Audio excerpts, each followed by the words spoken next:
The auction hall was a cacophony of alien chatter, the air thick with the scent of exotic perfumes and the metallic tang of fear. Lyra stood on the auction block, her wrists bound by glowing energy cuffs, her chin held high despite the weight of the DNA brand etched into her forearm. The brand pulsed faintly, a constant reminder of her enslavement. The auctioneer, a Zorathian with too many eyes and a voice like gravel, gestured to her with a tentacle. "Behold! A rare specimen of the Kylothian race. Her DNA is exquisitely compatible, perfect for, scientific endeavors," the auctioneer announced, his tone dripping with innuendo.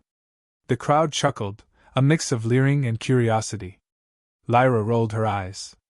"Scientific endeavors, my ass," she muttered under her breath. "You just want a maid who can bench press a starship." The auctioneer glared at her and activated the brand. A sharp jolt of pain shot through her body, forcing her to her knees. The crowd laughed harder. Lyra clenched her teeth, vowing to herself that this wouldn't be her fate. She'd find a way to escape, even if it killed her. Meanwhile, on the outskirts of the city, Jack's ship spiraled out of control, trailing smoke and sparks. His AISM was mid-rant. "I told you not to touch the quantum flux capacitor, but no, you said SAM, I know what I'm doing." "Well, look at us now, Captain Genius." "Not the time, SAM!" Jack yelled, wrestling with the controls. The ship crashed into a dumpster filled with what he hoped was just garbage and not, sentient garbage. He stumbled out, coughing, and immediately tripped over a stray alien cat. "Great. Just great," he muttered, brushing himself off. He reached into his pocket and pulled out a slightly melted Snickers bar. "At least I've got snacks." Nearby, a group of alien merchants eyed him suspiciously. Jack approached them, holding up the Snickers. "Hey, anyone want a trade? This is a limited edition Earth delicacy. Very rare. Very chocolatey." One of the merchants, a lizard-like creature with too many teeth, hissed. "Is that a weapon?" "What?" "No, it's—" The merchant screamed, and the entire market descended into chaos. Jack ducked as a vendor threw a fruit that looked suspiciously like a grenade. He bolted, clutching his Snickers like a lifeline. Lyra, having escaped the auction block, ran straight into him. Literally. They collided, and Jack landed flat on his back, the Snickers flying out of his hand. "Ow! Watch where you're—" Lyra stopped mid-sentence, staring at him. "You're human?" Jack blinked up at her. Last time I checked, yeah? You okay? You look like you've had a day." Lyra grabbed him by the collar, yanking him to his feet. "You have no idea. Listen, I need your help.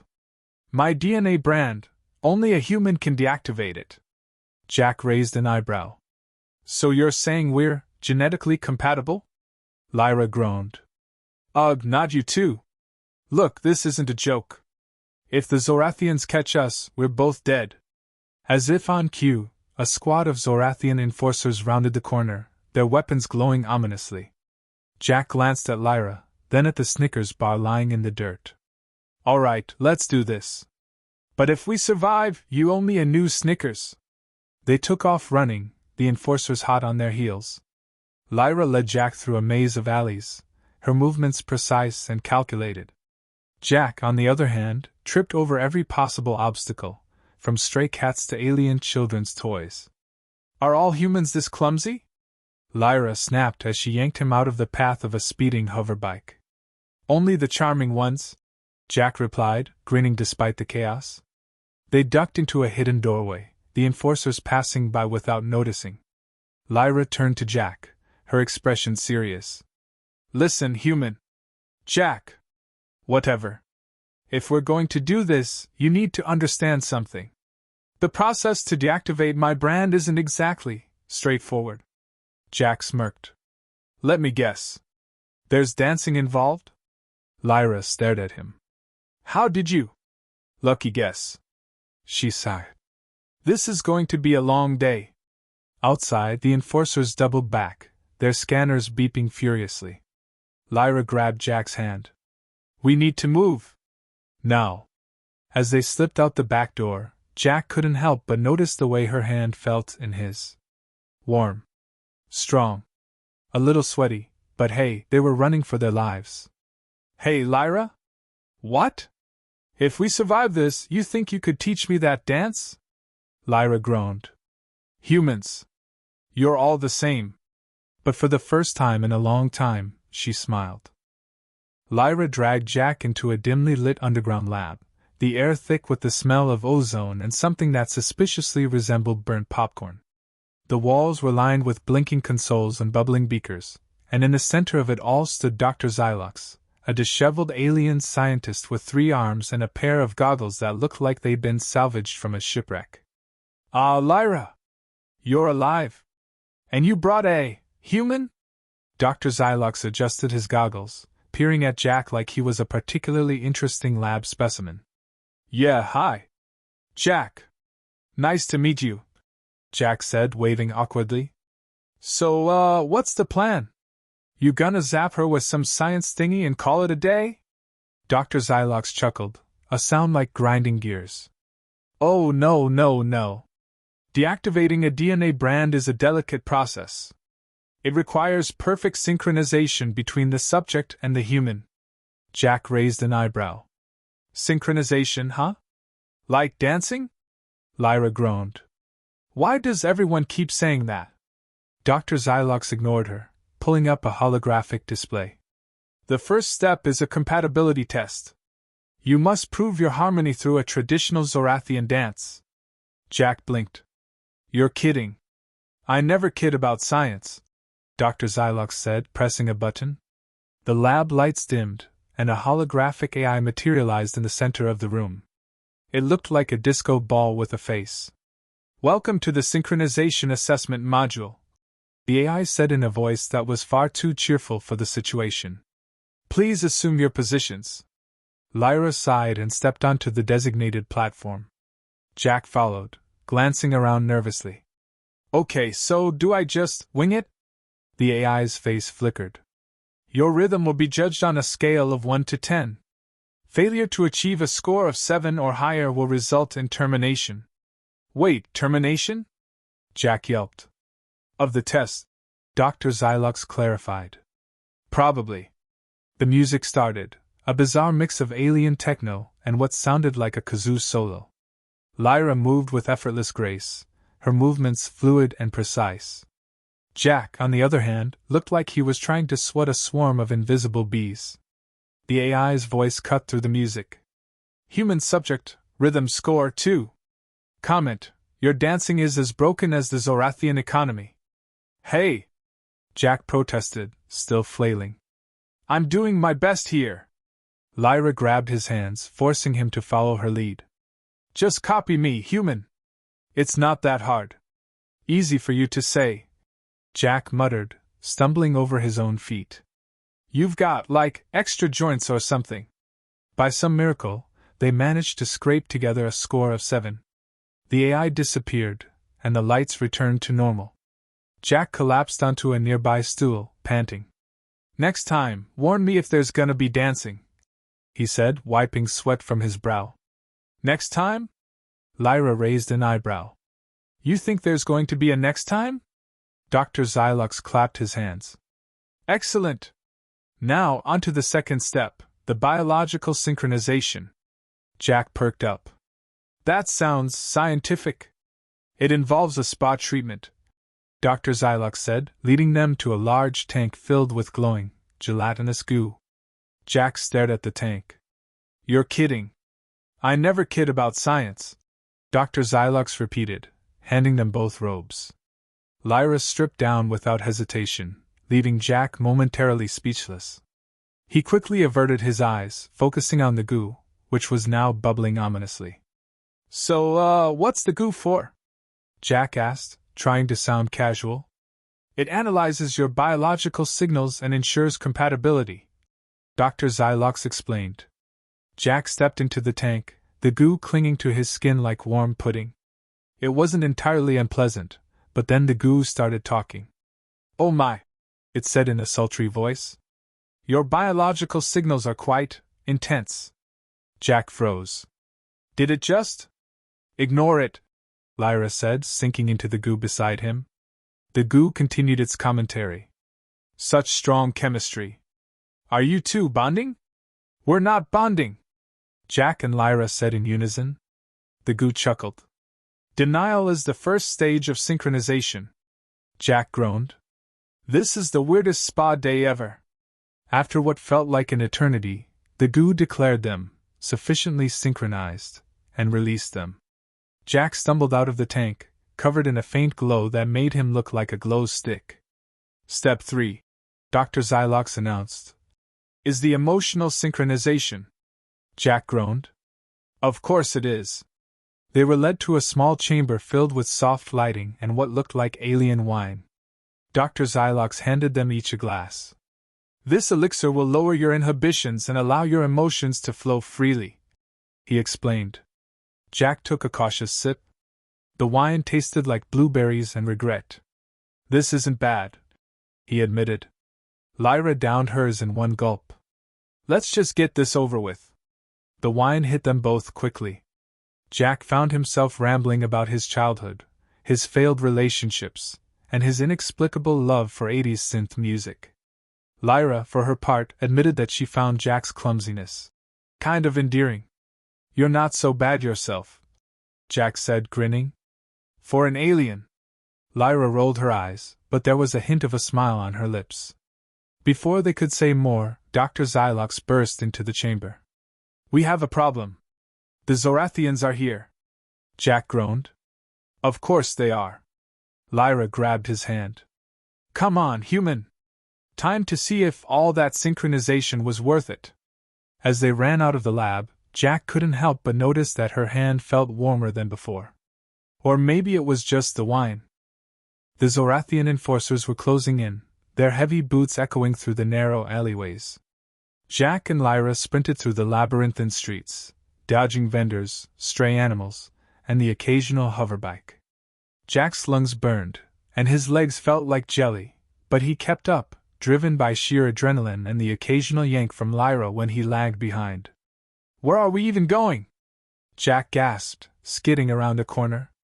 Somewhere they won't find us, Lyra snapped, her eyes scanning the surroundings. And if you keep talking, they'll hear us. Right.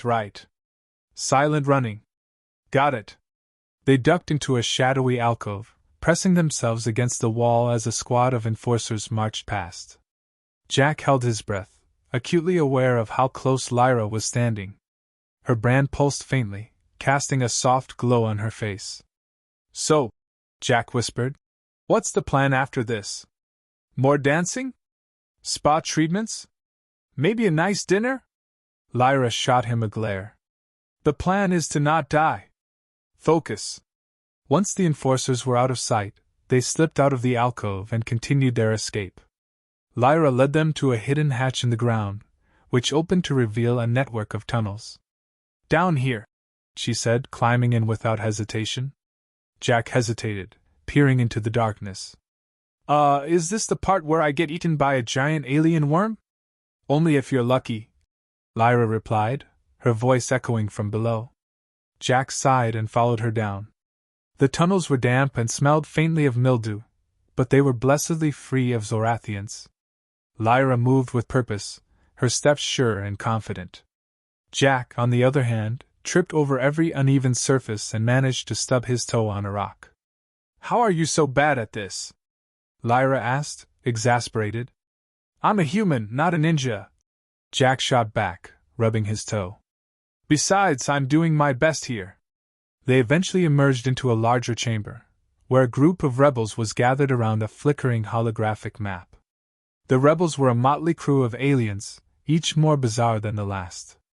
One had tentacles for arms, another had eyes on stalks, and a third looked like a walking cactus. Lyra! The cactus alien exclaimed. You're alive! Barely, Lyra said, glancing at Jack. This is Jack. He's helping. The rebels eyed Jack suspiciously. A human? The tentacle alien said. I thought they were extinct. Not extinct, Jack said, waving. Just rare. Like a fine wine. The cactus alien snorted.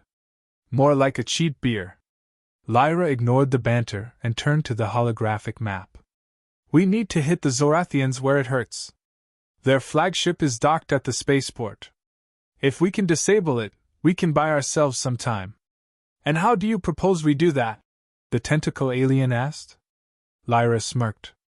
We're going to steal it. Jack raised a hand. Question. How exactly are we supposed to steal a flagship? I mean, I'm all for Grand Theft Spaceship, but I'm not exactly a pilot. You don't need to be, Lyra said. I'll handle the flying. You just need to cause a distraction. Jack blinked. A distraction? Like what? Lyra's smirk widened. You'll figure it out.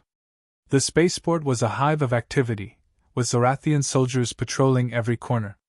Jack and Lyra slipped in through a maintenance hatch, blending in with the crowd as best they could. Jack had swapped his human clothes for a stolen Zorathian uniform, which was several sizes too big and smelled like fish. Remind me why I'm the one wearing this, Jack whispered, adjusting the ill-fitting helmet. Because you're the distraction, Lyra said, not looking at him. Now go. And try not to get caught. Jack sighed and stepped out into the open, doing his best to look inconspicuous. He wandered over to a group of soldiers, who were gathered around a console. Hey, guys? Jack said, his voice muffled by the helmet. Did you hear about the, thing? The soldiers turned to him, their expressions unreadable behind their masks. What thing? One of them asked. You know the thing, Jack said, gesturing vaguely. With the stuff. The soldiers exchanged confused glances. Jack took that as his cue to make a run for it. He bolted, shouting, Hey, look over there! As he went. The soldiers gave chase, their heavy boots clanging against the metal floor. Jack weaved through the spaceport, knocking over crates and dodging blaster fire. He ducked into a maintenance closet, panting, and pulled out the small device Lyra had given him. Okay, let's see what this does, he muttered, pressing the button. The device emitted a loud, high-pitched noise that echoed through the spaceport. Every Zorathian in the vicinity froze, clutching their heads in pain. Jack grinned. Nice. Meanwhile, Lyra had made her way to the flagship. She slipped past the distracted guards and into the cockpit, her fingers flying over the controls. The ship roared to life, its engines humming with power. Jack, I'm in. Lyra's voice crackled over the comms. Get to the docking bay. On it, Jack said, sprinting out of the closet. He made it to the docking bay just as Lyra brought the ship in for a landing. The ramp lowered, and Jack jumped on board, collapsing onto the floor. That was insane, he panted. Lyra smirked. You're welcome. The ship lifted off, leaving the spaceport in chaos. Jack pulled himself to his feet and joined Lyra in the cockpit. So, what now? He asked. Lyra's expression turned serious. Now we finish this. The Zorathian flagship loomed ahead, a massive hulk of metal bristling with weapons and glowing with ominous energy. Lyra expertly piloted the stolen ship, weaving through the debris field surrounding the flagship. Jack clung to his seat, his knuckles white. You sure you know how to fly this thing? Jack asked, his voice cracking. I've flown worse, Lyra said, her eyes fixed on the controls. Just hold on. She executed a sharp maneuver, dodging a barrage of plasma fire from the flagship's turrets. The stolen ship shuddered but held together. Jack let out a breath he didn't realize he was holding. Okay, so what's the plan now? We just crash into them? Lyra shot him a look. No. We board the flagship and disable their main reactor. That should buy us enough time to free the enslaved races. Jack blinked. Board the flagship? As in, walk onto it? While it's shooting at us? Pretty much, Lyra said, her tone annoyingly calm. Jack groaned. Why do I get the feeling this is going to end badly? Lyra didn't answer. Instead, she brought the ship in close to the flagship, matching its speed. The docking bay doors were sealed, but Lyra had a plan for that too. She activated a cutting laser, slicing through the doors with precision. You're really good at this, Jack admitted. I've had practice, Lyra said, guiding the ship into the docking bay. They landed with a thud, and Lyra was out of her seat before the engines had fully powered down. Jack scrambled to follow, grabbing a blaster from the ship's armory. You know how to use that? Lyra asked, raising an eyebrow. Point and shoot, right? Jack said, holding the blaster awkwardly. Lyra sighed. Just stay behind me. They moved through the flagship's corridors, avoiding patrols and security drones. The ship was a maze of identical hallways and glowing control panels, but Lyra seemed to know where she was going. How do you know your way around this place? Jack whispered. I've been here before, Lyra said, her voice tight. When they branded me. Jack didn't press further. They reached the reactor room, only to find it heavily guarded. A squad of Zorathian soldiers stood between them and the control panel. Okay, new plan, Jack said, glancing at Lyra. You distract them, and I'll do something heroic. Lyra rolled her eyes. Or we could just fight them. Before Jack could argue, Lyra charged into the room, her movements a blur of speed and precision. She disarmed the first soldier with a well-placed kick, then used his own weapon to take out the next two. Jack stared, momentarily frozen. A little help here? Lyra called, ducking behind a console as blaster fire filled the air. Jack snapped out of it and fired his blaster, hitting a control panel instead of a soldier. The panel exploded, sending sparks flying. Nice shot, Lyra said dryly. I was aiming for the guy, Jack protested. The distraction gave Lyra the opening she needed. She took out the remaining soldiers with a series of well-timed strikes, leaving the reactor room eerily quiet. Okay, that was impressive, Jack said, lowering his blaster. Focus, Lyra said, moving to the control panel. We need to disable the reactor. She began inputting commands, her fingers flying over the console. Jack watched, feeling useless. Anything I can do? He asked. Lyra glanced at him. Keep an eye out for reinforcements. As if on cue, the doors slid open, and Commander ZYX strode in, flanked by a dozen soldiers. Well, ZYX said, his voice dripping with smugness. The human and the branded girl. How quaint. Lyra stepped in front of Jack, her eyes blazing. This ends now, ZYX. ZYX chuckled. Oh, my dear, it's only just beginning. He gestured, and the soldiers opened fire. Lyra grabbed Jack and pulled him behind a console, the blaster bolts sizzling past them. Any brilliant ideas? Jack asked, his voice shaking. Lyra hesitated, then handed him a small device. This is an EMP grenade. When I say so, throw it at ZYX. Jack stared at the grenade. Okay. But what are you going to do? Lyra smirked. Something stupid. She leapt out from behind the console, charging at ZYX with a speed that left Jack breathless. ZYX barely had time to react before Lyra was on him, her fists a blur of motion. The soldiers hesitated, unsure whether to shoot and risk hitting their commander. Now, Jack! Lyra shouted. Jack stood, hurling the grenade with all his strength. It arced through the air, landing at ZYX's feet. The grenade exploded with a burst of electromagnetic energy, disabling the soldiers' weapons and sending ZYX sprawling. Lyra didn't waste the opportunity. She grabbed ZYX by the collar, her voice low and dangerous. This is for every life you've ruined. She slammed his head into the console, knocking him out cold. Jack stared, wide-eyed. Remind me never to get on your bad side. Lyra didn't respond, already moving back to the control panel. She input the final commands, and the reactor began to power down. We need to go, she said, grabbing Jack's arm. They ran back to the docking bay, the flagship shuddering as the reactor shut down. The stolen ship was still there, thankfully, and Lyra wasted no time getting them airborne. As they flew away from the flagship, Jack glanced at Lyra. So what now? Lyra smiled faintly. Now we rebuild.